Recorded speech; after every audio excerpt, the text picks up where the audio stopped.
తిరుమల పద్మావతి శ్రీనివాసుల పరిణయ ఉత్సవానికి అంగరంగ వైభవంగా నిర్వహించేందుకు టీటీడీ ఏర్పాట్లు పూర్తి చేసింది. 3 రోజుల పాటు జరిగే ఈ వేడుకను వైభవోపేతంగా నిర్వహించేందుకు ఇప్పటికే నారాయణగిరి ఉద్యానవనంలో కళ్యాణ వేదికను సర్వాంగ సుందరంగా నిర్మించారు. బంగారుమయంలా ప్రత్యేకంగా సెట్ను కూడా నిర్మించి వివిధ రకాల పుష్పాలు పండ్లతో అలంకరించి పరిణయ ఉత్సవ వేదికను ప్రత్యేకంగా సిద్ధం చేశారు. ఈ నెల 6వ తేదీ నుంచి 3 రోజుల పాటు జరిగే శ్రీనివాసుడి వివాహ మహోత్సవానికి భారీగా భక్తులు తరలివచ్చి కనువిందు చేసే విధంగా ఏర్పాట్లు చేశారు.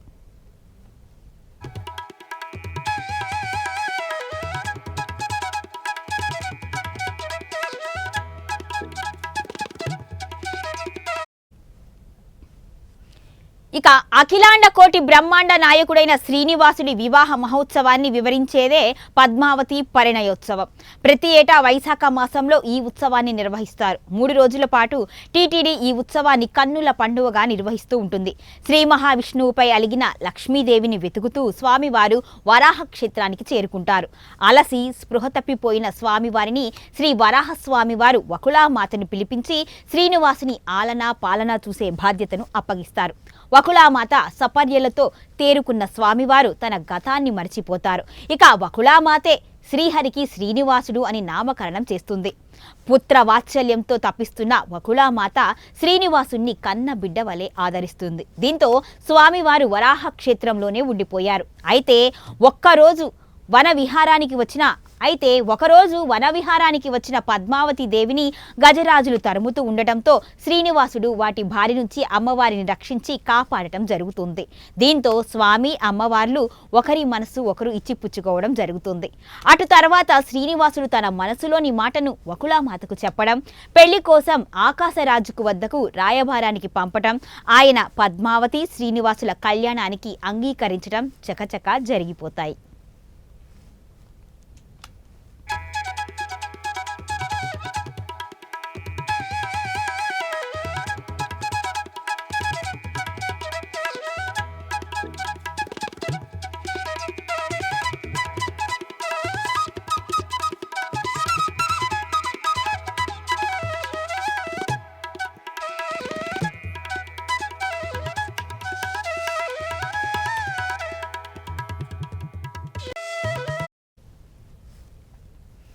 ఇక కుబేరుడి వద్ద స్వామివారు అప్పు చేసి మరీ వైశాఖ మాసంలో వివాహం చేసుకున్నారు. కుబేరుడి వద్ద తీసుకున్న అప్పుతో స్వామివారు దేవదానవులకు విందు భోజనం పెట్టారట. తొలుతగా లక్ష్మీనరసింహస్వామి నివేదగా సమర్పించి వంటకాలను తిరుమలలోని పాండవ తీర్థం నుంచి శ్రీశైలం వరకు బారులుగా కూర్చున్న దేవతలకు వడ్డించారుట. అదేవిధంగా స్వామివారు కుబేరుడి వద్ద తీసుకున్న అప్పు దేవతల విందు భోజనానికి సరిపోయింది అని వెంకటాచల మహత్యం పేర్కొంటోంది. వివాహ అనంతరం ఆకాశరాజు తన అల్లుడైన శ్రీనివాసుడిని పట్టపు టేనుగుపై ఊరేగించారట. వీటికి నిదర్శనంగా పద్మావతి పరిణయోత్సవాన్ని నిర్వహిస్తారు.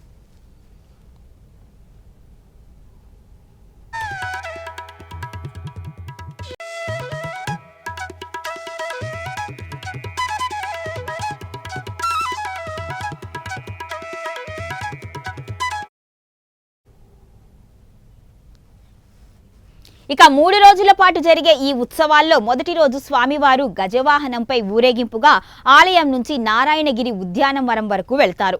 స్వామివారితో పాటు అమ్మవారు కూడా పల్లకీపై ఉద్యానవనానికి చేరుకుంటారు. నారాయణగిరి ఉద్యానవనంలో స్వామి అమ్మవార్లను కొలువు తీర్చి ఆగమ శాస్త్రోక్తంగా వివాహ తంతును నిర్వహిస్తారు అర్చకులు. ఈ సందర్భంగా టీటీడీ ఆకాశరాజు తరఫున స్వామి అమ్మవార్లకు పట్టు వస్త్రాలను సమర్పిస్తుంది. స్వామి అమ్మవార్లను ఎదురెదురుగా కొలువు తీర్చి పూలబంతుల సేవను కూడా నిర్వహిస్తారు. అనంతరం స్వామి అమ్మవార్లను ఉయ్యాల్లో వేంచేంపచేసి ఊంజల్ సేవ నిర్వహిస్తారు. వేద పండితులు స్వామి అమ్మవార్లకు వేద మంత్రోచ్చరణతో ఆవాహన చేస్తారు. శ్రీవారిని కీర్తిస్తూ భజన బృందాలు నృత్యాలు చేయటం జరుగుతుంది. ఇక పరిణయోత్సవ వేడుకల్లో భాగంగా 2వ రోజు అశ్వవాహనంపై, 3వ రోజు గరుడ వాహనంపై భక్తులకు దర్శనమిస్తారు స్వామివారు. వైభవోపేతంగా జరిగే పద్మావతి పరిణయోత్సవాన్ని తిలకించేందుకు టీటీడీ భక్తులందరికీ అవకాశం కల్పిస్తుంది.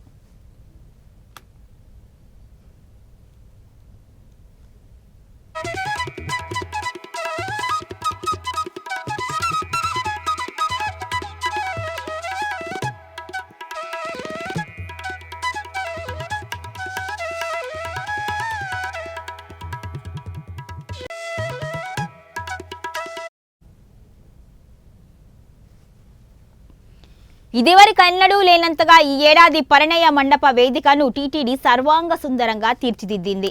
బంగారు కాంతులతో దగదగా మెరిసే విధంగా బంగారు వర్ణంతో పరిణయోత్సవ వేదికను ఏర్పాటు చేయడంతో పాటు దేశ విదేశాల నుంచి తెప్పించిన ప్రత్యేక పుష్పాలు, వివిధ రకాల పండ్లతో మండపంతో పాటు పరిణయ పరిసరాలను కూడా శోభాయమానంగా తీర్చిదిద్దారు. వేదిక పరిసరాల్లో ఏర్పాటు చేసిన పలు కటౌట్లు భక్తులను విశేషంగా ఆకట్టుకుంటున్నాయి. మరోవైపు పరిణయ వేదికతో పాటు శ్రీవారి ఆలయాన్ని కూడా విద్యుత్ దీపాలతో దేదీప్యమానంగా అలంకరించారు. ఈ ఏట పద్మావతి పరిణయోత్సవాలను తిలకించేందుకు వచ్చే భక్తులకు టీటీడీ ఏర్పాట్లు చేసి పరిణయ వేదిక విశేషంగా ఆకట్టుకుంటుంది.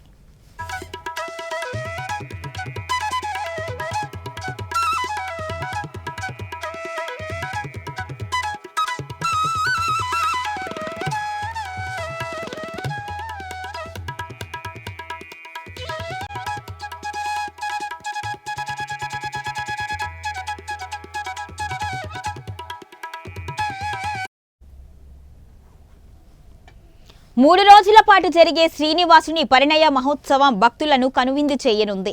ఈ వివాహ తంతు ప్రక్రియను వీక్షించేందుకు వేలాదిగా భక్తులు హాజరయ్యే అవకాశం ఉండడంతో అందుకు అనుగుణంగా ఏర్పాట్లను చేశారు టీటీడీ అధికారులు. పరిణయోత్సవ వేడుకలను పురస్కరించుకొని కళ్యాణోత్సవం, ఆర్జిత బ్రహ్మోత్సవం, డోలోత్సవం, సహస్ర దీపాలంకరణ సేవలను టీటీడీ 3 రోజుల పాటు రద్దు చేసింది.